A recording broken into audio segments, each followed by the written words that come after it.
All right, we can jump right into it. Everybody sees my slides, I assume? Sweet.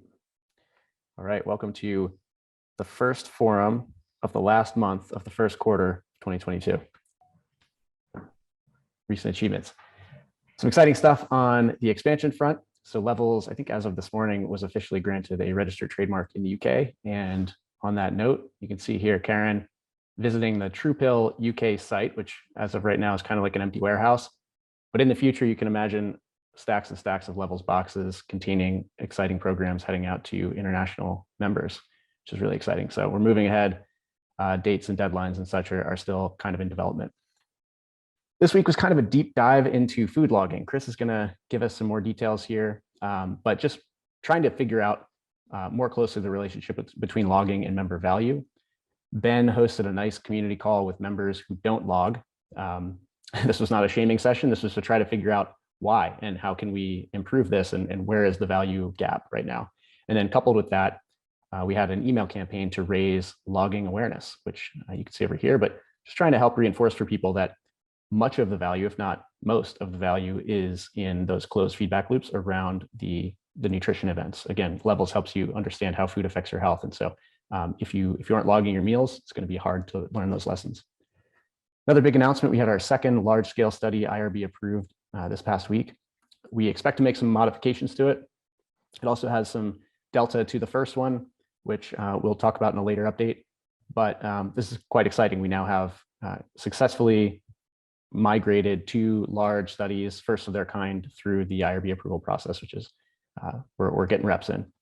The Now Page MVP should be released next week. A lot of really exciting developments here, and we're gonna roll this out, I think, in a different fashion than we have most of our features previously, which will be semi-controlled. We'll kind of pick cohorts. We're going to really focus on user research to capture learning. So this is going to be kind of stacked learnings where we're learning about the feature, but we're also learning about how to build better user research into our product rollouts. Food logs and active users both up. Chris is going to cover all this stuff. I wanted to highlight a couple big numbers.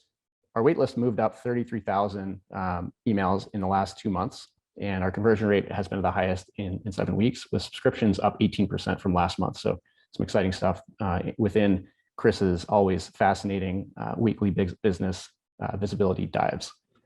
We did some explorations this week into research pricing, which is kind of to go hand in hand with those IRB approvals, reinforcement design. So Alan did some really nice exploration and concept development for how we build reinforcement into the product besides just scores. And then regulatory strategy, Lauren wrote a really excellent document exploring some of the opportunities which we may have ahead for our products.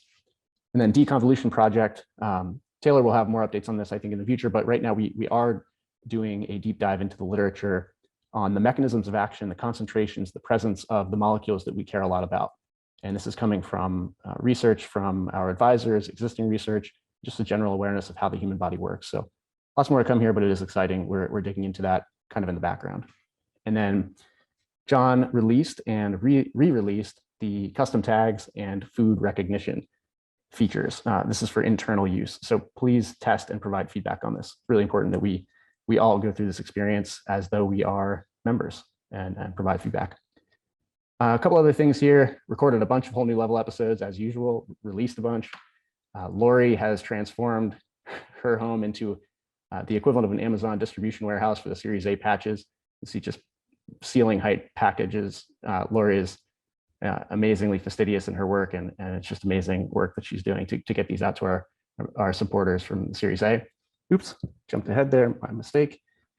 You can see here, we are growing in popularity on LinkedIn. We also have differing, like the same episode is seeing different uptake on different platforms. So we're learning a bit about the delta between Spotify versus YouTube for certain podcast episodes, which I think speaks to the algorithms, is my understanding, but I'll let Ben speak to that in more detail. We had a really awesome UGC moment this week where this member, I assume, on Twitter made like a full-blown commercial with music and about Levels, which I remember like early on, Tesla wouldn't make commercials, and so their like customers started doing it, and it was kind of a big moment. Tesla started amplifying that. And, I hope this is a movement that we're going to see. We got a lot of excitement about Miz's communications Medium post last week.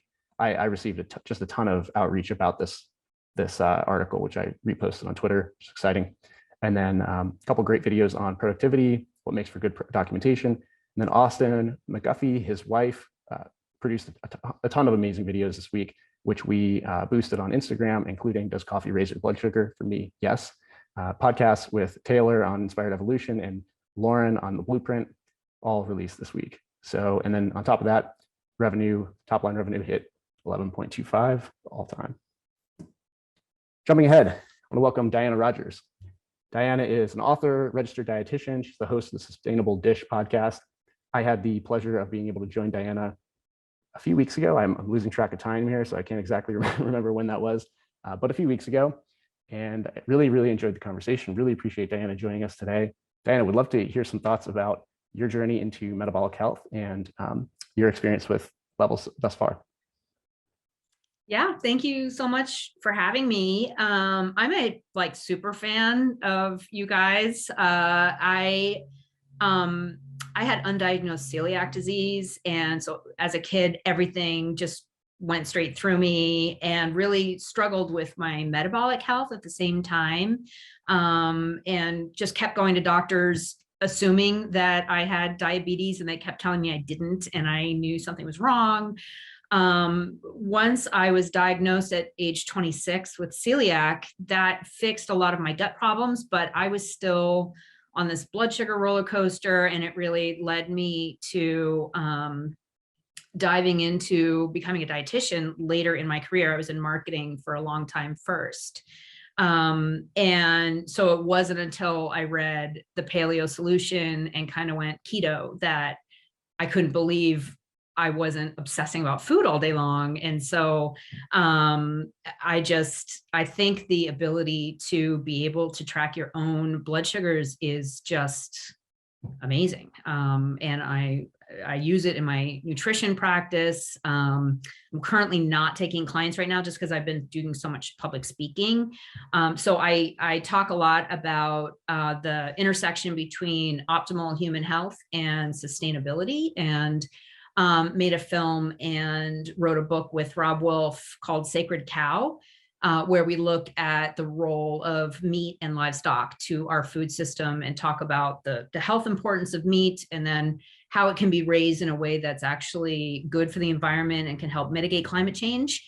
And then we dive into sort of that ethical dilemma, and just kind of point out that food systems which don't include livestock are actually maybe causing more harm than good. And so we were able to get on the Joe Rogan podcast last week, which was incredible. It went really well. I was able to tick off all the things that I wanted to talk about. But I did get some negative feedback on my weight. And so I recently went through not only a divorce, but a couple of family deaths. And I'm particularly interested in how stress impacts your glucose. And so I will notice my glucose just randomly spike throughout the day. And so I've been looking at that, and I actually think this might be the topic of my next book, is sort of recovering from either divorce or trauma or something like that, and kind of regaining your health, and all the tips and tricks that I am using currently to sort of come back from all of that, because I eat perfectly. I am on point with my sleep, and sometimes that's not enough. And so anyway, so couple things. I did go through the metabolic blood work, and my CRP is really high. It's 10, which was kind of a shocker to me. And so I think that's just, again, just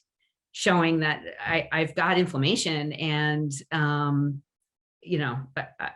anyway, so it was interesting for me to go through that. I did give the levels team some feedback on like scheduling, where they didn't kind of remind me that it was fasting. And I was like, oh,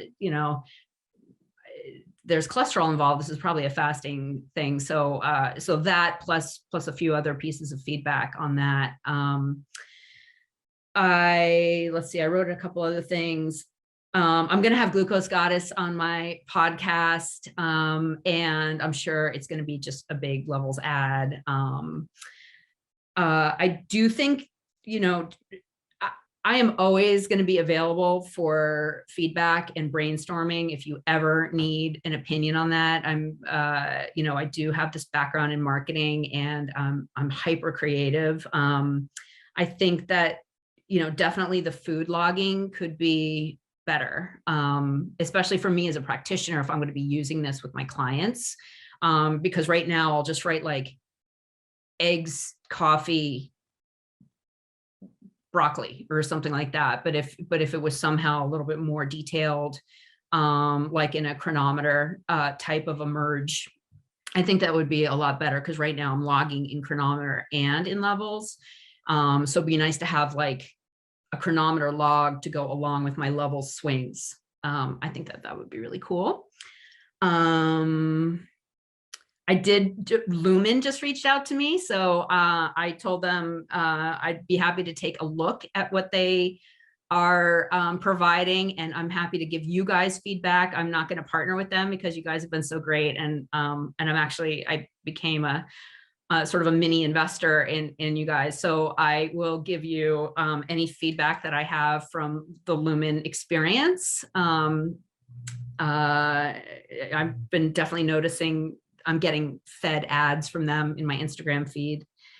Yeah, so I'm just really psyched, huge fan, and I'm also just available as a practitioner or as an idea person if you need that. Awesome.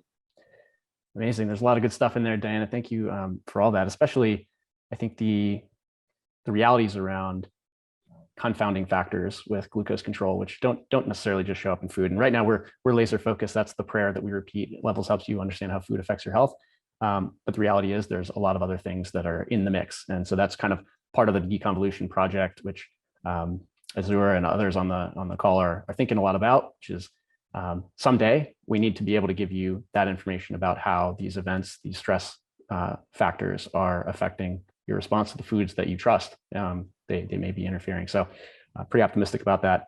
On the logging front, we hear you. It sounds like there's definitely the power user group, which is they want even more complex and like advanced logging. And then there's the group that the existing logs where you just tap out a few words or even take a picture, it's too much. So we need to figure out how to provide, meet our members where they are, provide the right degree of complexity that captures the information they're interested in.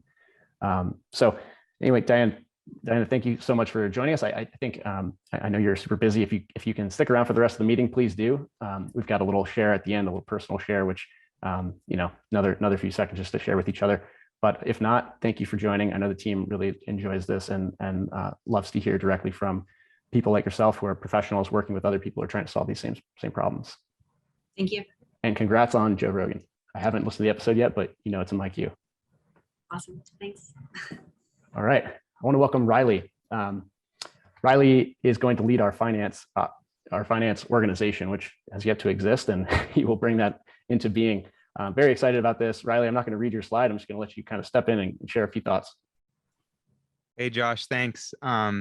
Really excited to join the team here. And kind of my background, I guess, is a broad range of financial functions, from financial operations to planning and strategy as well. So my past life was, or past job was a rapidly scaling startup in the food delivery space in Canada, which I worked with some of our team there as well.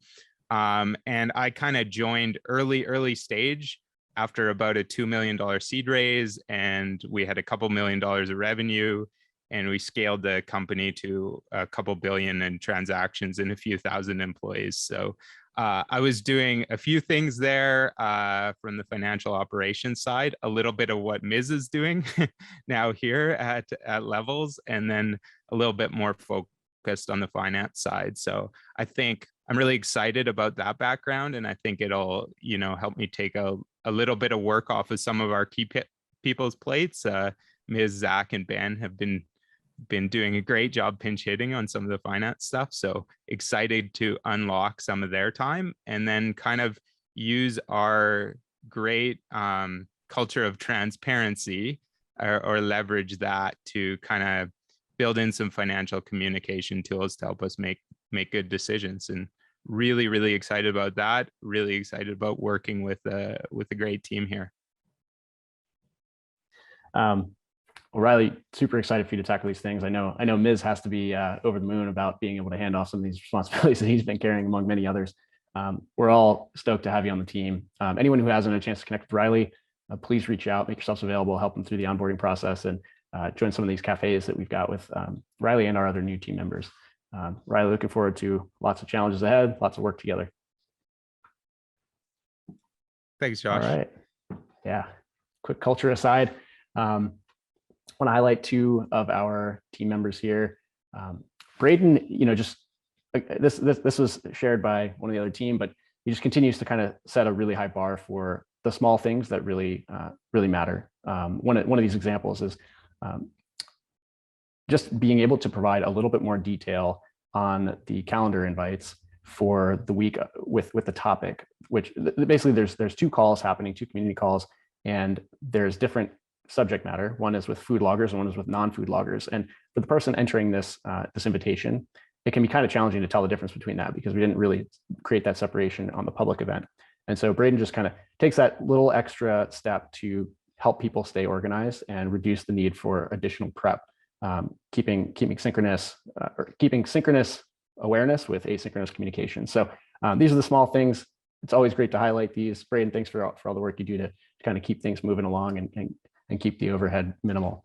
And then Michelle, who's been a community member with us for well over a year and has also been behind the scenes, like really helping out with our recruiting efforts. And anyone who's been on the hiring side so far has been interfacing with Michelle directly and benefiting from all of her hard work, keeping us on track, essentially, with communications and updates and such.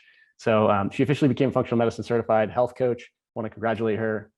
Big kudos and thank you for all of your help with our hiring mechanisms that are certainly not fully refined. All right, I'm gonna jump ahead to the main thing. So levels shows you how food affects your health. Got to repeat that. Everyone should be working towards this. If you feel you're not working on this project in some capacity, it's worth raising the question and just asking, how can we better focus my time and attention or better understand how these dots are connected. With that, food logging. JM. Sorry, you want to jump on this one? No, we're at 1,700 on the rolling 7-day average. That's up a bit from last week, about 3%, as we see a rebound from that dip in February. Thanks. Thank you. I'll do a quick refresh here. All right. Is your refresh the product? All right, not much from me today. Allocation remains fixed. We're doing good here. Next slide. We are again on a 6-day cadence for our release, which means we are hitting it. I think we've hit it every week since Christmas time. So really big props to David for getting this prioritized. And also, I think, especially to the mobile developers, I know we're doing a lot of transition into writing features substantially around feature flagging so that we can have our build process and release process disconnected from the way that customers actually see the software that we build. So I know we're asking you to go out of your way a bit to get this done. So really appreciate the effort here. It gives us a good repeatable cadence, which is what we want to have. So I think that's it for me. Thank you, Scott. Thanks, David. Into the project updates, we've got Maz. Hi, everyone. Quick update on membership for you. 4 things.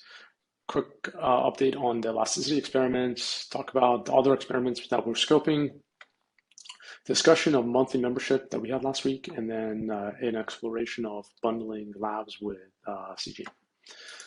On the elasticity, as we're continuing to get more data, it is looking like that elasticity for the different price decreases around 1, which means the increase in volume is almost equal to the decrease in price. So here for the 100, it's a 55% increase in volume for a 50% decrease in price. And similarly for the 75. It's interesting that the 99 is still continuing to underperform, and that could be because of noise, or it could be because the behavioral economics concept of the 9 at the end is becoming overused, and therefore people are reacting better to the 100. But this experiment supports that the round number is working better. It's also interesting that compared to previous weeks where the most elastic was the 75, it's continuing that 100 is looking to be the more elastic price. So it seems like that 100 is somehow a magical number for people. With the Sinclair, it's interesting enough that for the 199 to 99, it's almost exactly the same elasticity as the double opt, which is 0.85 versus 0.86. Our thesis originally was that the Sinclair crowd may be closer to the general public and therefore more elastic, but it looks like that they're coming about exactly the same. Either the general public elasticity is about the same, or that the Sinclair crowd is more close to the opt-out crowd versus the general public crowd. But interestingly enough, it seems like elasticity is about 1 for our prices under $100. The other experiments that we're working on with David to implement, but require some engineering work, is allowing our existing members to buy 2 CGMs for lower prices and see really what elasticity looks like. We know a lot of people are saying that CGMs are expensive, which is preventing them from buying more kits past the initial one. So we want to see what that looks like if we reduce the price of the CGMs. We also want to see what happens if we offer 1 CGM. Does that change for people? Obviously, it's going to be a lot cheaper. We're also thinking through the try. This was where you don't pay a annual membership and you just get 1 CGM to feel the magic and see if you convert. We're still scoping that. And then finally is monthly, this idea of can I actually just buy per month and not sign up for an annual membership. We had a lot of discussion about this last week. And obviously, there's a lot of benefits in offering a monthly membership. It will make it more accessible to a lot of people, which will increase conversion. It will allow us to understand our churn a lot better because we'll have data. But on the flip side, if we're not ready for it operationally to handle the higher volume and higher growth, and we also don't understand retention well enough or haven't addressed that sufficiently, it will just lead to higher growth, but also higher churn. So what we have decided is to lift off with an annual membership, but monitor it closely to see when we should offer monthly. So I think everybody's on board with monthly. It's just the timing of it that needs to be decided once we start getting data post liftoff. We also explored the idea of combining labs with CGMs from the get-go for a portion of our users. And the logic there is labs provide both information in an angle that CGMs cannot measure, for example, inflammation or lipids, but also it could provide a context for more effectively using CGMs. For example, you don't want to go on a diet that's spiking your triglycerides and lipids. And so it not only gives context to better using CGMs, but also could be helpful in its own right. So we're thinking about, can we actually include that where if you're, for example, a subscriber, you would get a lab included when you join to kind of see where your baseline of your health is, and get another one towards the end of the program to see how the program affected your health. So really showing efficacy of our program within the program. So there's some thoughts around there. Obviously, the downside is it'll add cost, but we're thinking through ways where we can offset a lot of that cost. And it will, obviously, some people may not want it, and so, or have it already. So we have to think through that and how do we enable that. Anyways, that was it. Thanks very much. Thank you, Maz. Obviously, some big, interesting problems to solve there with our membership. But I think the most interesting thing is the pricing elasticity. Those experiments are awesome. Hi, everyone. Quick update on them. Tagging for John. Yes, thank you. For tagging, the last features needed to complete this project have been shipped internally. The first one is custom tags or user-generated tags. If there are special ingredients or comments to add in a log, or if the global suggestions are not enough, there is the possibility to add custom tags by tapping on the plus button next to the input text field. Custom tags will show up later as suggestions, and insights will be available for them as well. On the other side, food recognition has been enabled, again, with some improvements in the way we order the suggestions. This is all available for internal testing. We are still blocked by a backend task, which is the only thing preventing us from launching this to all members, but how is working hard on it, and hopefully it will be resolved in the next few days. That's it. Thank you. Fantastic and exciting. Thank you, John. Now, Paige, David. Right. We got really close to our goal of a limited member testing release this week, and the team worked really hard and we made a lot of progress. There's a couple bugs that we want to iron out before we open this up to a handful of users, to a handful of members, to make sure that they get the appropriate experience that we can actually learn from. So this is optimistic for next week. Besides that, the launch status, this week we did onboarding flows. Murillo worked on the experimental controls so that we can enable it or not enable it for certain members. And then Helena dropped some really cool research that she's been doing with members on how they're actually experiencing the Levels product and where we can use data to drive personalized Now Card insights in the future. So if you haven't seen that yet, I would recommend taking a look. And then Mike and Chris were helping me set up the approach for how we're actually going to start engaging with more user testing. As Josh alluded to earlier on, this is sort of the pilot of branching out into much more engaging user testing that we'll be doing with our members going forward. And we have some cool ideas on how we can incorporate in screen sharing, screen recording, surveys, all sorts of different levels for that. So I'm very much excited for that. So this is what's happening now. If you go to the next slide, I want to show you what's next for now. Beyond just the core card paradigm, a lot of the questions we're answering for our members there's different contexts. So some of them are appropriate for those cards. Some of them are during the onboarding experience or first time experience. So we've queued up a bunch of Alan's designs for work, hopefully starting next week. We have the new onboarding flow. The next slide. First time experiences that happen during key parts of the user journey. So this is when you tap logging for the first time, you'll see an explainer of sorts, and we'll be weaving that throughout other parts of the app as well. Next slide. And then once we have that now scaffolding launch with the interaction paradigms, we'll have a new zone show that helps you understand why certain things happen with your food response and what to do instead. And that's really going to be leveraging what John just talked about with the tags. So you can see here the logging with orange juice and the community response, as well as swaps to orange juice. And finally, if you go to the next slide, what I'm really excited to get to is that now is laying the foundation for basically pivoting all of our insights from calendar-based to event-based. So every time you do something as a member, how can we reflect back what Levels knows in the context that it matters to you?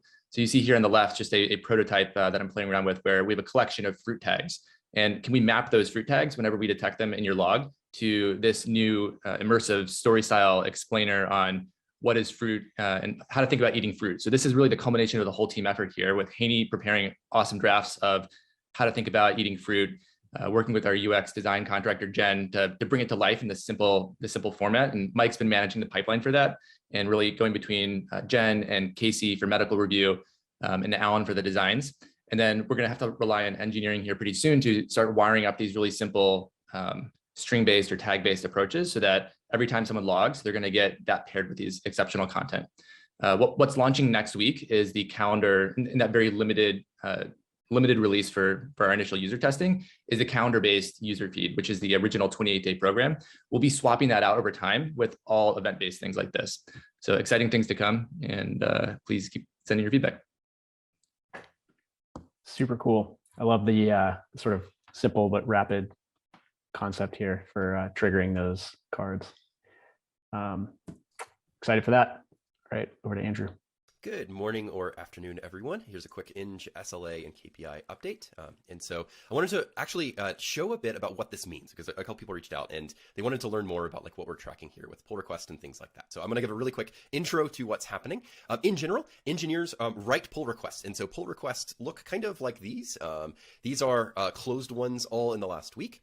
And this is basically a package of changes. And then inside of these, basically the engineers are providing context. And so this is Murillo has 363 new lines of code, removed a bunch of lines of code, provided a loom, and like linked to a bunch of like tickets. And then someone needs to review this. And the reason this, because there's often a lot of ways to solve engineering problems, and it's good to get someone else to think holistically, like, are we approaching it the right way? Is this maintainable? Will this work well? These kind of things. And so you see Jeremy hops in. And so one of the things that we want to make sure is that in general, the time from when something's ready for like feedback to when feedback is received is pretty quick. It's really hard just to wait around to get feedback. And this is something we want to minimize over time. Obviously, there's an obligation on the other side of this, of like interruptions and these kinds of things. And so Justin hops in, provides a review same day, and provides some feedback. And so this is fairly common. And some pull requests have a ton of feedback inside of them. So it's a lot of back and forth between engineers. After the feedback, Murillo made some changes and then merged it. And so this is kind of the life cycle of a pull request. This merging, we also want to be decently fast. This is hard to do on harder things. You can imagine like to fully wrap up a feature sometimes might take longer than several days. One of the reasons we want to track this is this helps us try to keep the beginning to end of a pull request as fast as possible, which is a rough proxy for the size of the pull request. And so like if this was 10 times the size, you could imagine this might have taken longer to start to get it in. And so this is just another thing we want to be tracking over time. And so at high level, this is what we're doing. Another thing we're going to do starting now is Sam suggested, to make this a bit more celebratory, highlight some of the interesting stuff that happened over the last week in pull request world and some of the work engineering is doing. And so I want to highlight something that Ian did actually before this past week, but people moved on to it, is actually create a new template for the first pull request post. And this template makes it really easy for other people to hop in and understand like what's being changed, why are we approaching it this way, and these kinds of things. Before, it was a lot more freeform, and Ian really pushed the ball forward in coming up with a template that's really good, including like to-dos and things like that, so we don't forget things afterwards. And so this is fantastic. Everyone's moved over to use it. It's really helped our velocity. And so that's it. If anyone has any questions, feel free to reach out directly. Awesome. I think that is a super helpful insight for everyone outside the end structure. So thank you, Andrew. This is going to replay, of course. And there we go. Hiring updates. Okay, new team members, no changes from last week on new team. We've got folks in engineering starting at the end of March, and we've got Dan starting imminently. And open roles, also no major changes as of this past week, but for those watching, please share with your network, refer folks who may be a fit. And we have extended the offer to the associate editor. That's actually, I'm learning about this in real time, but exciting. I know we had 2 awesome candidates, so that is an awesome update. I'll let Haney update us on that. Over to Alan. Awesome, thanks, Josh. So 3 themes for design this week: personalization, comprehension, and lightening up the experience a little bit. So I'm gonna walk through those 3. Next slide, please. So one of the key problems that we have to solve in the experience is what to do next. This comes up a lot. And there's this sort of fundamental problem telling people what to do.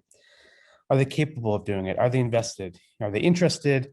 Are you even right about what you're telling them to do? Is it worth doing? Is it going to be rewarding? And then ultimately, a lot of these things are work. And so if we get enough of those questions on the left wrong, it's going to feel like the lower half of that graphic. The truth is, probably all things, some things are going to feel like the bottom there, no matter what it is. But we want to make sure that we don't do that too often, or otherwise people are just not going to do what we suggest them to do, and they're going to get less value out of the project experience. Next slide, please. So, to start, it's hard to get invested in something where people are not listening, right? So we're going to start asking more questions. I've mentioned this a couple of times.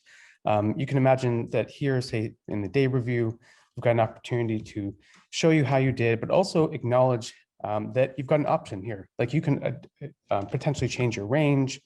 Maybe your max is 110. Maybe you're more of a health seeker, so 140. Or maybe you're someone like me and you're a type 1 diabetic, 180. I mean, we've got to be able to provide these options to people so they get a little bit more invested in what we're offering them. Next slide. And so, coming down to this what to do next problem, we want to be able to give people essentially a focus area. And we started to work on a framework to do this so that we can start scaling out this what to do next problem for people. And so giving an opportunity for a user to actually select what they want to focus on in a given day is going to be really important. We don't want to just come off and feel like we're saying, hey, go for a walk. And they can't go for a walk in the middle of the day, right? Or food choices or whatever it may be at any given time. Next slide. So I'm like so cold in this room, so I'm shivering, sorry. And then finally, like an objective and some guidance on how to get there, right? So perhaps we break these goals down into sort of smaller targets in the day so that they're more achievable, and we allow users to customize them to what suits them. So some examples here on the right, focusing on midday stability, or essentially stopping snacking, improving your breakfasts. How long can you go without a spike? On the right there, we've got an example. So you've set a target of 4 hours. Your best is maybe 3 3/4. How long till you get there, allows you to also customize that and essentially breaking some of these objectives into little chunks. Next slide. A lot of time spent this week on looking at triggering content based on your data. So we've, as David mentioned, we've got all this great stuff for the now page, now project. And so we're reframing it to be very event driven. And so that means things like this on the right. So if you scored lower than last time, rather than having just an educational card that goes, sometimes scores are going to be different, we want to identify that exact zone and connect the educational material into it. Same with the start of the program when the calibration might potentially be off. Next slide. A lot of time this week has been spent on working on end-to-end prototypes. So we've got a handful of prototypes that look at what's the ideal day. Maybe it's a happy path for day 1 or a less happy path for day 3. And then like breaking these into little chunks for the team so that you're going to have sort of clickable, swipeable prototypes that you can go to, and you can see essentially what we're working towards. So the left example, that's sort of present day, and then some more like maybe future state examples on the right. We're going to continue to work on those so that we can kind of test it out without necessarily having to build it. And you kind of have a reference point that you can go to. I know sometimes when we're working on we have the internal build, it can sometimes feel a little bit crazy. There's sort of things in progress. And so we want to make sure that people can check it out and see where we're going towards. Next slide. And then finally, lightening up the product experience a little bit. This is actually being prompted by Brett, so grateful for him for bringing it up. The app takes itself pretty seriously right now. We've got these sort of Dieter ROMs, like big heavy fonts and sort of dark. I think the example on the right, that's about as light as it gets in the Levels app experience. And that's going to get kind of, that's going to be a little demotivating and not particularly fresh. Now, this aesthetic probably makes sense for where our users are now, relatively affluent early adopters. Polish is super important in the wellness category. Next slide. But now, not necessarily suggesting this, but we probably do need to brighten it up a little bit, be a little bit more fun. We're going to start exploring some of this, looking at illustration aesthetics, looking at the use of color. There's some really easy ones here, just brightening it up, making it a little bit more fun. So we're going to experiment with some copy style. We're going to build out a library of imagery. We're going to start getting some reactions from users to make sure that we don't get too off base here. I think there's, we could overcorrect. There's probably some middle ground that's just a little bit lighter and a little bit more fun. And yeah, excited to play with that. I think that's it. Yeah, that's it. Awesome. Thank you, Alan. Very excited for a lot of this stuff. All right, we've got LJ with the Athena update. Team, updating everyone right here of the recent progress report of all EAs. So we have 8 active EAs from the past week, 17 Levels team members who delegated tasks, and 152 tasks we were able to accomplish. So as you can see, we have a slight movement from the graph that we have as seen. Moving forward, a new delegation for this week came from Mike D. So Mike sent a time-sensitive request to Bea for a quick update on the forum slides before meeting. So this is a really good example because as you can see from the subject of the email, he actually included that it is a time-sensitive request, which actually helps a lot for all EAs once we see it in our inbox. So immediate action can be given. So this is just an example. If you will be giving any time-sensitive requests to us, maybe this is something that you can also include in the subject line of your email, just so it will actually catch the attention of most EAs, and we can just discuss among the team who will take on this task. So yep, if you want to delegate more tasks, please just reach out to us through athena@levelshealth.com or simply send an Athena voice memo. So that's it. Thank you.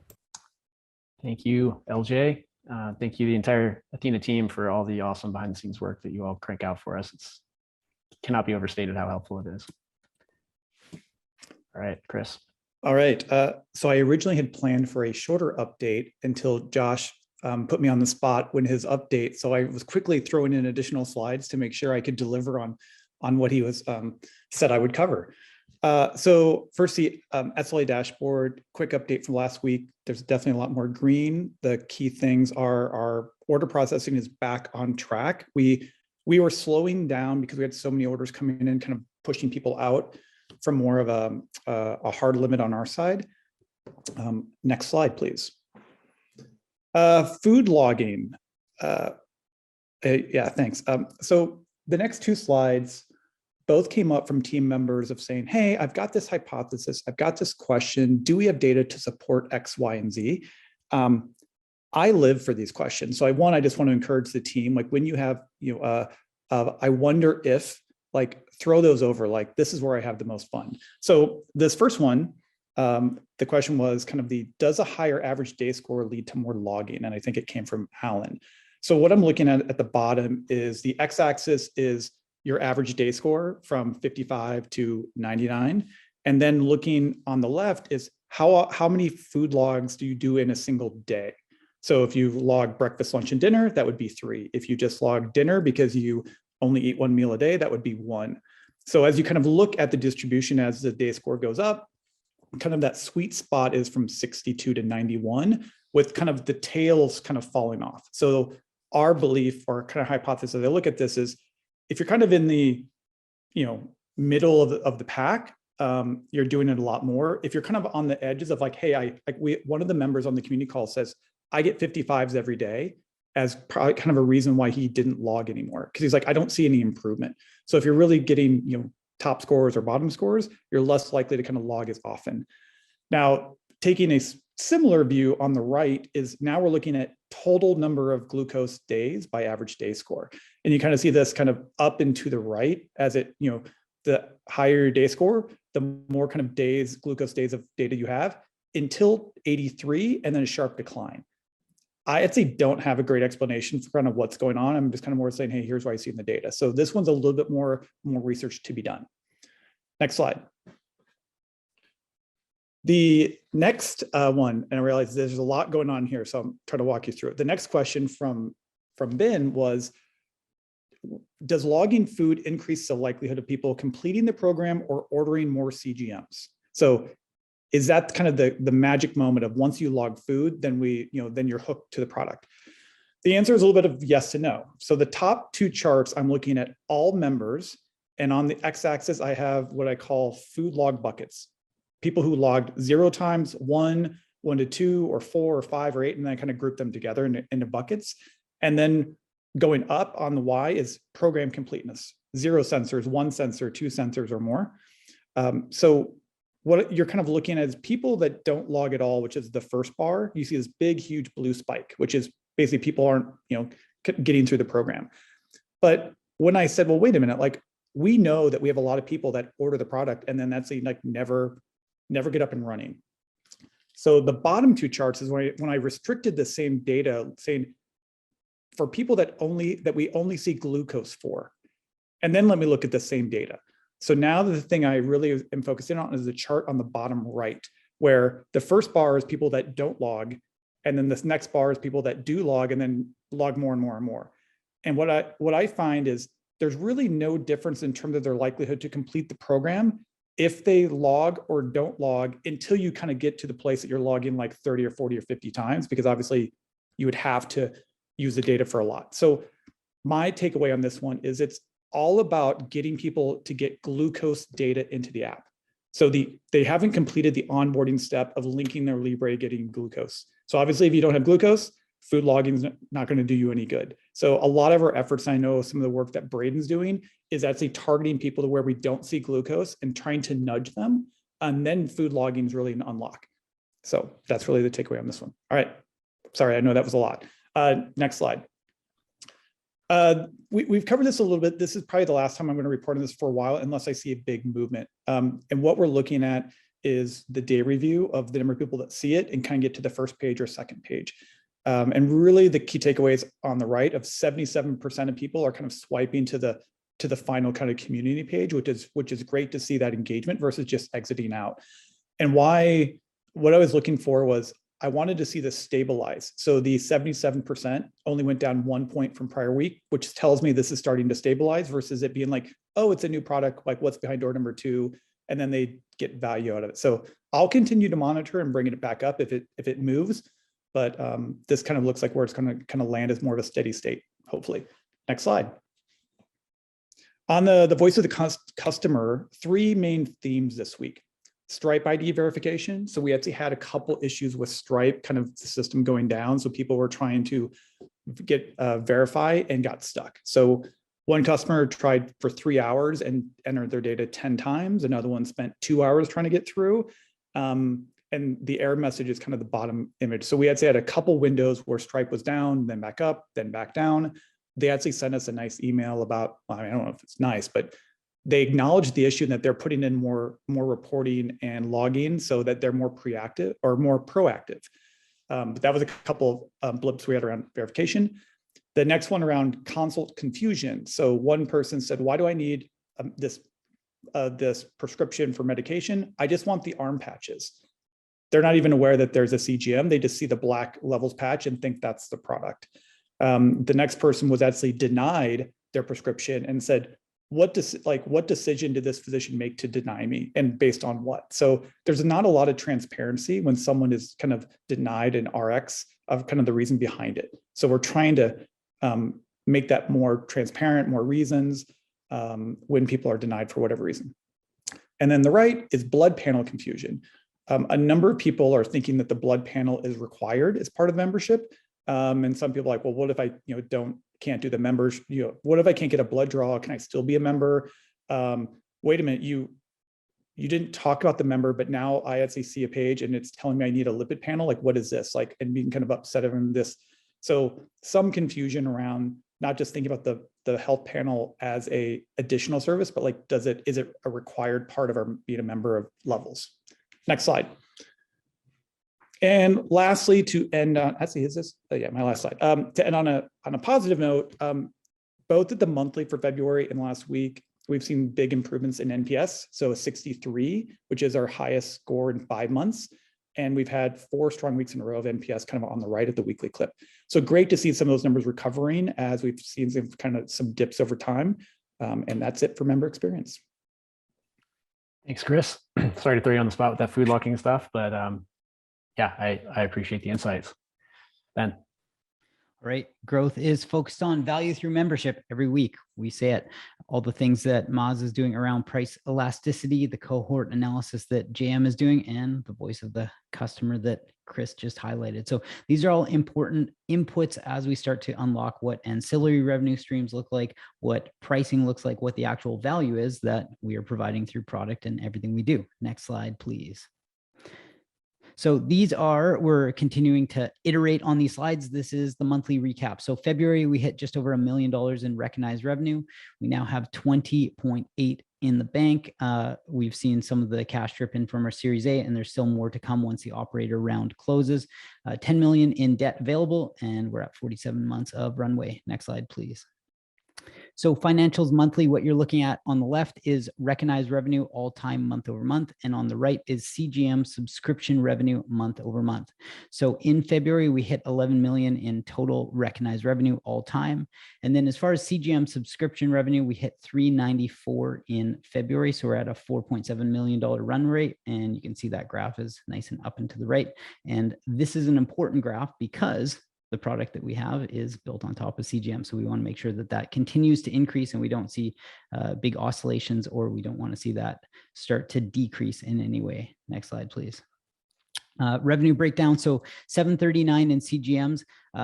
To break this down again, this is a combination of both CGM subscriptions and then first-time CGM use, which is paired with membership. Membership was 352K and blood work was 22 in January as a benchmark. I think we were at 18K. So it's still an ancillary stream that we haven't really unlocked yet, and we haven't put any fuel on the fire from a product marketing or awareness standpoint, but it is very important to the holistic health outlook that we have. That's it as far as growth slides. To highlight on what Josh touched on as far as YouTube and Spotify at the beginning in the recap slide. What that is breakdown of discovery. So the way the algorithms work on the different platforms is around discovery. People often go to YouTube as a search engine to learn more about things. And so that's why we're starting to see episodes that were uploaded a year ago are now a year ago through Apple or Spotify are performing in less than a week with more performance or higher engagement than we see through other channels. So the takeaway is not to do one or the other, it's to do both because they're both important. On to Tony with a recap on the podcast, and then Matt's going to jump into engagement around some of the digital things that we're doing. Thanks, Ben. So a recap for February for a whole new level. We released 10 episodes last month, and we have 11 episodes scheduled for March. I also want to mention that February was a record month for the amount of episodes we recorded. We recorded 18 throughout the month of February, which was pretty awesome. All-time plays, actually that's supposed to be 122,000 as of today. In February, we had 26.9K, so almost 27,000 plays over the course of February. So that is pretty much the recap for whole new level. Great. Awesome. So February was a huge month. We had over 1 million monthly impressions across these 6 digital platforms and grew our total audience by 30,000. Next slide, please. So 23,000 of this audience growth came in one weekend and on one platform when Dr. Mark Hyman had an Instagram gamified giveaway where he was going to give one of his followers who also followed Levels and commented with their favorite food emoji below a free Levels CGM kit. I think 3 kits were given out. So Ben comes to me on Monday and says, hey, Matt, there's 20,000 new people that just showed up to the party. Let's get some hard hitting analysis about, what they care about. I'm like, Ben, I'm way ahead of you, man. Already scraped all the comments off the Instagram. And if it's an animation. So if you just hit next, believe it or not, avocado beat everything else by a huge margin. So the initial takeaway was, Ben, it's going to be avocado content, full stop from here on out. So Ben, you can go to the next slide now, goes, I think I'm looking for a little more quantitative analysis, or specifically around engagement rate. So, I don't want to move fully into this avocado direction if we aren't sure that the people who commented that and followed us are following us for the right reasons. Maybe they're here just to try to get that free CGM and are going to be less engaged in the future or potentially unfollow us. So I already had the comments scraped and did a little bit of a text analysis on this, which we're not going to be able to see, but it sounded a lot like our member base, right? Like there's a bunch of really interesting or really heartwarming stories in the comments of people just really excited about a CGM and would love to try it. I think that was the anagram that ended up getting spelled out there. So if you hit next, so I said, all right, Ben, I can pull into, oh, there we go. Let's go. All right. So yeah, people would love to try Levels and they feel like they need it. So yeah, let's go next slide. Awesome. So we have, all right, engagement rate is a hard thing to pull out because it's a daily thing that fluctuates between 0 and upwards of 2%, depending on the day. So depending on the way that we slice it, you can look at a different way. Like if you looked at just the month of February and the month of January, you'd say, oh, our engagement rate went up on Instagram. But the greater takeaway is looking at this through different slices of February. We had a huge month of engagement. People really engaged with the stuff we were putting out there, and we crept up into that, kind of 1% range. And as Ben hypothesized, the increased audience was not necessarily as engaged, and we saw a drop off of the most recent highs. But if you look at, I guess, the more nuanced takeaway from what this increased audience can potentially do for us, you'll see those 2 spikes after. So this is, impression. This is my best Chris Jones impersonation. So this is impressions in the white line and then engagements in the green boxes. So the 2 days later, or I guess 4 days later, when we had the Instagram takeover, we generated nearly as many impressions across our platform as Dr. Hyman's giveaway. And Dr. Hyman has over 1 million followers on Instagram. This really pushes the power of the Instagram algorithm of somebody posting really thoughtful and engaging content that our audience really resonated with and was engaging with, just naturally drove people to our platform. And we ended up reaching 50,000 unique accounts on that single day alone. So again, if you look at that big block outside of the initial 1.3% was when the Hyman giveaway was going on. For that engagement rate, yes, it's moved down, but I think if we look at this over the long run, our general hypothesis of the engagement rate is going to slowly decay over time. But if we look at this on a month-to-month clip, it should stay relatively non-impacted by these huge jumps. So this is something pretty, I guess, encouraging to see that maybe one month's worth of engagement growth was wiped away by many more than one month's growth of audience, if that makes any sense. Sorry, I'm rambling now, but thank you, everybody. Yeah, this has been the engagement project. This is really awesome. Tons of insights to harvest here. Thank you, Matt. No problem.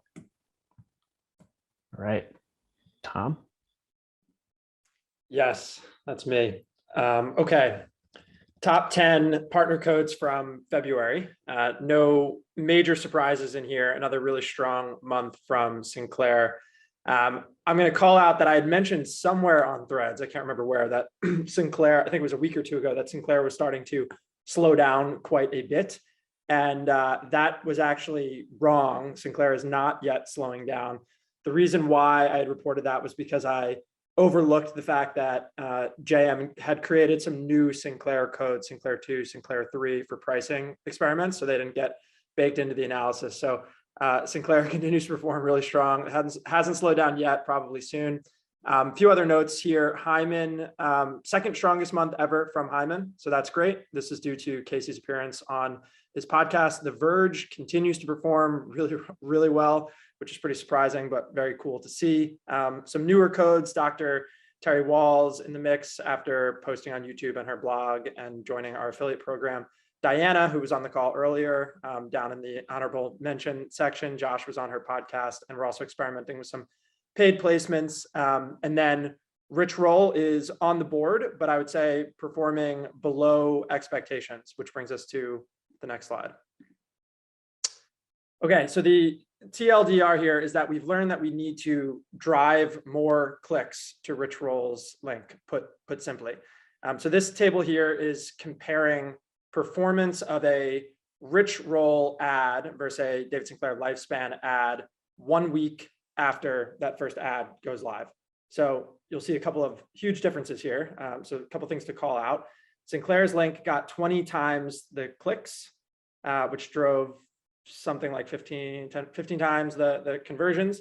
And the sample is small, but bottom line is the funnel is broken at the top, and we need to get more people clicking the link because of those who clicked the link, the conversion rate from Rich Roll is actually really, really strong, almost double that of Sinclair. So you'll see that down there under conversion rate from click at 5% for Rich Roll and 2.8% from Sinclair. And so one reason, it's not the only reason, but one major reason that we're seeing far fewer clicks to the Rich Roll link is that Rich does not include the sponsor links in his episode descriptions. So whether that's on Apple or Spotify or also on YouTube. So you'll see what this can look like over on the right side of the screen with David Sinclair. He'll include them kind of front and center if you're on Apple or Spotify or on YouTube. And I had a call with Rich's team this week, and I sent them all of this data. And I think that they're going to start putting all their sponsors in all these episode descriptions moving forward. So that is great news, and it'll be interesting to see how that moves the numbers. I think that's it. Next slide. Cool. And then just a few fun updates here when I was bouncing around on YouTube earlier this morning. So these are 4 screenshots that are I think just indicating that Levels and Metabolic Health and Casey's stock are all on the rise. So top left is Casey on Mark Hyman. So of the last 25 episodes released on YouTube, Casey's has the second most views. Bottom left there is Lifespan's, David Sinclair's episode on nutrition. And so this hit 1 million views this week and has 5 times the views of an average Lifespan episode, which is really cool. And I'm trying to pitch the umbrella company, SciComm Media, who does Huberman and Sinclair on a podcast series devoted to nutritional science, potentially with Casey or one of our advisors. Looking at you, Rob. So we'll see what they say about that. And then top right is Drew Perowit podcast. And you'll see there that, if you can see it, that Casey's episode, again, has the most views of his last 10 episodes or so. And then lastly, on the note of YouTube being a discovery platform, if you just type in continuous glucose monitor review into YouTube, the top 3 results are Levels reviews, which is really incredible. A lot of people prior to purchase, this is something we learned through surveys at my last company, will go on YouTube for product reviews of either your brand or similar products. So this is pretty huge. I think that's it. Strong update. And Casey Coyne to the moon. All right, Haney. All right. Less data here, but good stuff nonetheless. 2 good pieces up already this week, continuing our sort of franchise of interviewing founders and leaders at other companies that are sort of related. So this was an interesting one that came through a connection. A company's called Calibrate. They do weight loss using both lifestyle factors and GLP-1 medication, which is sort of an interesting space I didn't know a lot about. Isabel was a really interesting interview there. And then another kind of deep dive into a study. So Matt Lay, who you've heard me talk about before, metabolic researcher, now helping Taylor with some stuff, is doing 2 of these a month, most months moving forward for us. And, you know, his great superpower is really explaining some of these wonky studies in ways that make sense. And this one was definitely wonky. We had to go a little bit back and forth to kind of get the real takeaway from it. But I think it turned out nice, and it's got one of his good 5-minute, 5-slide, 5-question videos, which are really fun. And then a couple of great Everyone on Content pieces up this week. We've been experimenting with more writers, more ways to execute these to kind of scale Aaron's time. And so we had a new writer named Rich did one on the DRI idea here. And we basically took Scott's big memo. We took the podcast, we just sort of fed him all that. And then he distilled it into kind of a more public facing article style takeaway. And I think this is a really good model for some of these long form memos. Maybe we don't want to read the full memo. Maybe we don't want to release the full memo, but for not that much work and not that much money, we can distill this down. And I think that's a nice DRI piece. And then Ms. Put in an absolutely heroic effort into documenting how we think about onboarding, how we do it. I think we all know that's, I think, one of our real superpowers here. And pitch this around a little bit. First Round Review had a piece that was similar kind of coming up, so they didn't want to take it. So we put it on Medium, but, again, a great reference link to send out to folks. And JTBR is going to use this to pitch out as well. So I learned stuff reading this. And then just one quick update on the position. The associate editor is actually going to be a senior editor. And I have a sort of informal acceptance, but I expect to be able to post a formal announcement on that by the end of the day today. Love it. Thank you, Haney. All right. High probability we're not going to get through everybody today, but don't worry. If we don't, you'll start off next week's shares. Dom, I don't believe, is with us. So I'm going to start off with Jackie. Oh, Jackie may have jumped as well. Sean, you're up first. Yeah, very cool to see the upcoming podcast list. And I'm also excited because I will be able to get caught up on my 30-hour drive to Austin in a couple weeks. So psyched on that. And then personally, I'm going to take the family up to Victoria, BC on Sunday and spend the week working from there and hanging out at the beach. So I got to hit you up for a coffee or beer or whatever. Definitely. Murillo. Very excited to be back. Very excited about the progress that's been made. It feels like I've been away for a couple of months, not a couple of weeks. And personally, just excited to been really consistent with exercise, kept really active throughout the vacation. So I'm really excited about the progress that I've made personally. So awesome. Welcome back. Gabriel. Matt, loved your engagement update. Super exciting, blown away by that. Personally, weather is nice in Chicago. It's gonna be warm this weekend. Might even risk planting some plants. So excited about that. Risk it, do it. Let's see, I believe we're at Tom now. Yeah, I guess I'll go with the fact that we're closing in on hiring someone for the chief of staff role, which I think will be fantastic and a way for Casey to extend her her rising stock even further. And then personally, I think I'm just going to go with the fact that weather's slowly getting warmer in New York, and so I've noticed that I think I've doubled my average step count, and I've just been able to consume a lot more podcasts and audiobooks lately. So that's been really nice. Very nice. Haney. First, I've been out the last 2 weeks, so it's good to be back in person. I feel like it's a whole different company than it was. Sort of so much has happened since I last tuned in a few weeks ago, so that's been exciting.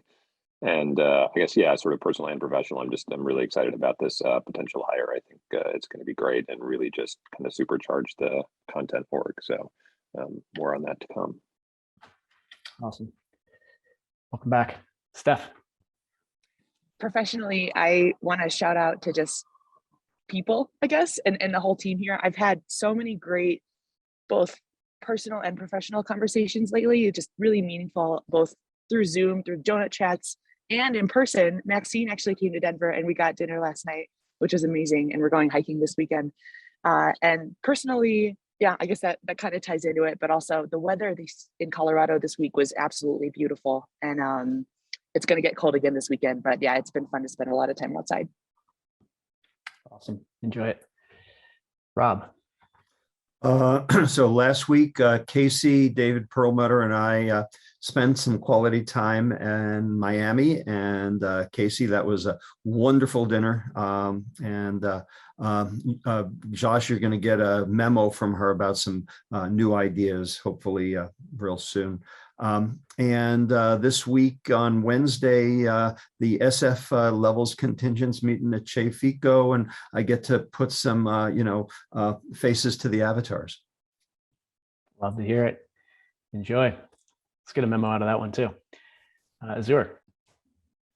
Hey guys, so I'm, I guess, professionally excited to be getting the kit for the first time really soon, and just to get to spend my time on this deep dive on how metabolic, immune, and hormone systems interact with each other and the actions we take is really fun. And personally, I guess I just booked a flight to work from Bend, Oregon, where my family is this month, so really excited for that. Oh, cool. Enjoy. Taylor. Yeah, so professionally, super excited that we cleared that hurdle this week with the IRB, and for everybody's contributions.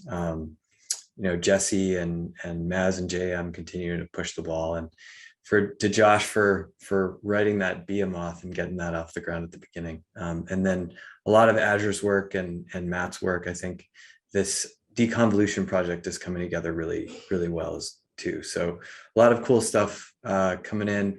Personally excited to leave Seattle for a couple of weeks, and we're going to head down to the Bay Area and get a little bit of sunshine. So that'll be exciting for a little while. Enjoy that. Casey.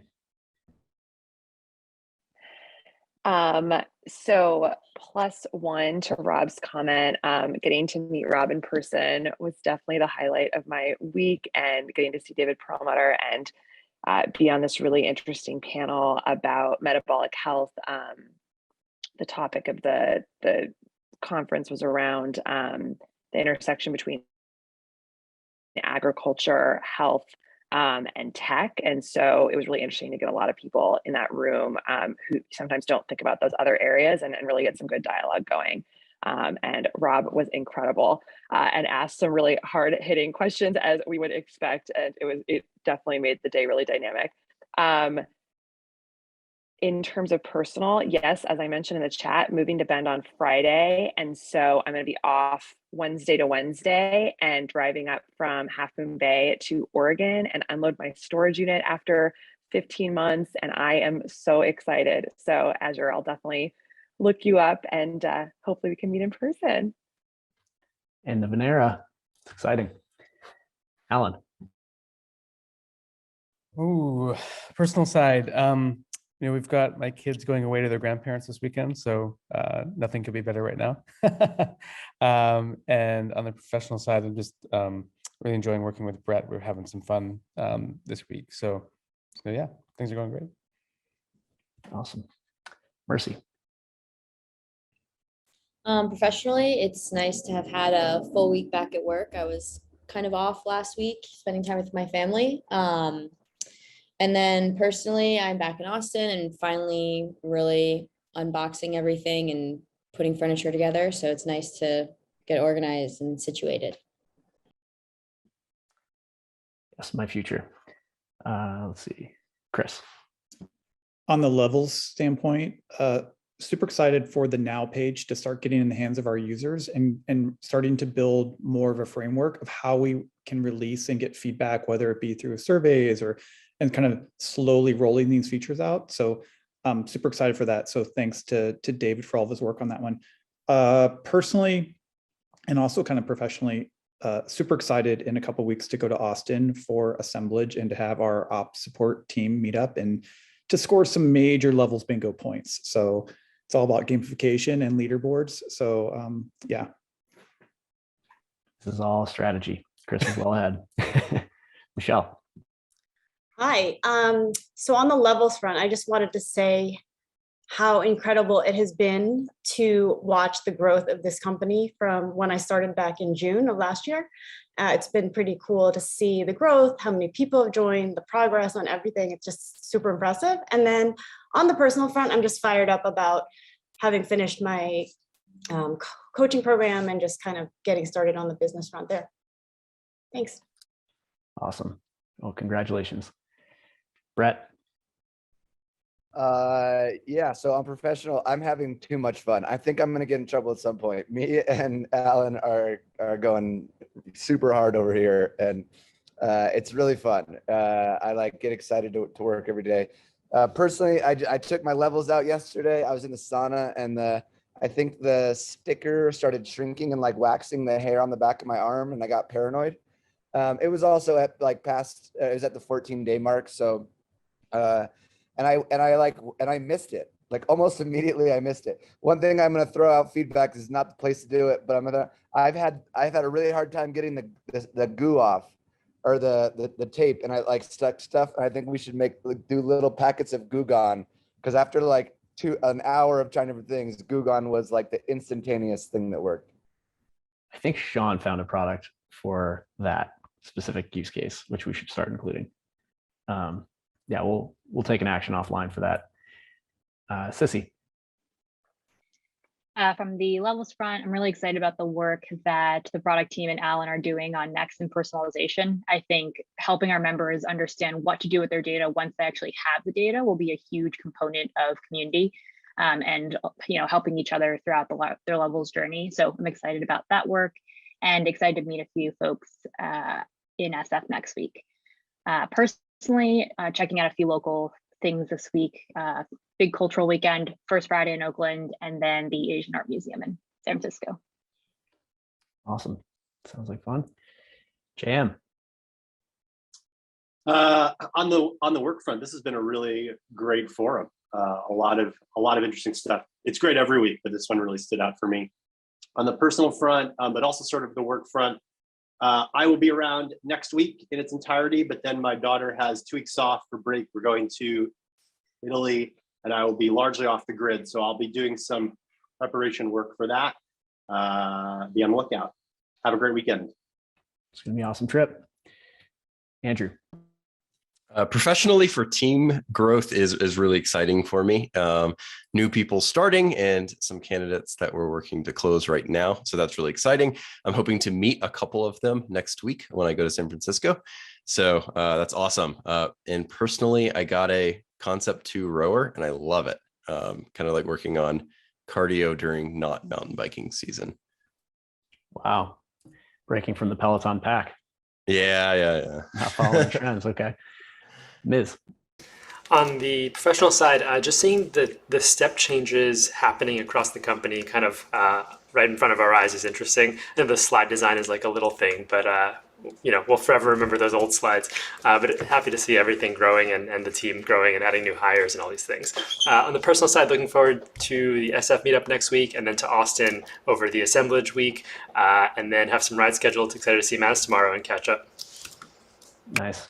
Yeah, I saw one of the early forums popped up on inside the company or like one of the emails, and I was just shocked at what we allowed to go out into the world. The presentation was not as polished. Tony. Yeah, not much on the personal side, but on the level side, it was definitely great seeing the engagement project on Matt's side. Seeing all that data was perfect. I'm looking forward to seeing more of those in the coming weeks and months. I also want to give a shout out to Maz for a few weeks ago, or maybe it was close to a month ago, bringing up the idea of getting all of our podcasts onto the YouTube page. I thought it was just an awesome idea, and it's really proven recently to just increase our engagement on YouTube in a whole nother way. And it was just an awesome idea. So shout out to Maz. Awesome. Justin. My dog's attacking me. Mine's like personal and levels. I booked a trip to Austin, and it's my first trip in 3.5 years outside of the greater Winnipeg area. See, I'll be there for the assemblage week. Ow! And that's about it. Bye. See you there. Mike D. Yeah, I guess shout out to like Casey and Tom with the podcast and partnership work. There's so many examples, but yeah, put this in the chat if you look just at like Drew's podcast feed. 3 out of the last 4 episodes are all about metabolic health. They include Casey, Rob, and Kelly Levesque. And then Dr. Hyman had more recent episodes and also called out Casey's episode with Drew in his weekly email. What's it called? Mark's Picks today. So it's just pretty awesome. There's so many examples, but it's just so cool to see it come to life. Nice. How? Super excited about the upcoming Everybody on PR code review session. Just kidding. Yeah, I'm super excited about the data privacy work Xinlu and Helena did for make sure everything is in control. So it's really great. And personally, probably heading to the slope for the last time of the season. And hopefully enjoy some sticky powders from last week. Wow, can't believe the season's winding down. It's happening fast. Ben. Levels front, very, very stoked to have Riley here. Very grateful to get to work with him again. We've had a lot of fun jamming in the past and just look forward to everything ahead. Personal front, Justin and I are going for dinner tomorrow. So Levels IRL, and it's the first time we'll have seen each other since September when How and Sam and Justin and I all hung out. So very stoked on that. And that is it. Awesome. Senny. On Levels front, really excited about Helena's work. If you haven't checked out that video, please do. I wonder why I didn't know data science wasn't an option when I was in college. I was unaware of it. So Helena, major job jealousy here. And on a personal front, going to try one more, just like how another round of catching some powder. We went to Snow Basin for the first time last weekend, and it was just a bluebird day and beautiful. Reminder, we have a downstairs apartment that has a fully functional kitchen. And I am 45 minutes from Park City and even shorter to Snow Basin. So probably down for the season, but get your plans out for next season. Love it. Love it. Got a distributed network here that we can take advantage of. Thank you. All right. For me, professionally, I think that there's just a ton of exciting stuff happening on the team, and the data depth that we went into on this forum. I think the forum is just getting like secretly better and better, and I'm really enjoying it. Obviously a function of that team growth. So it's really cool. And then personally, I've been consistent with workouts this week. I am so sore I can barely stand here right now. So I'm gonna do a foam roller session immediately after this, and hopefully that'll be the highlight of my day. Jeremy. Oh, sorry, Jeremy and Ma seem to have jumped. Brittany, I feel like you closed us out last week. I think we might not have mixed these up. The past 2 weeks, so I'm happy to be here. We gotta randomize. Yeah, on the level side, really excited about team growth. So welcome, Michelle and Riley. And also very, very excited about Austin meetup over Assemblage Week. Just booked my flight last night and really excited to meet some of the team, both on support and outside of support as well.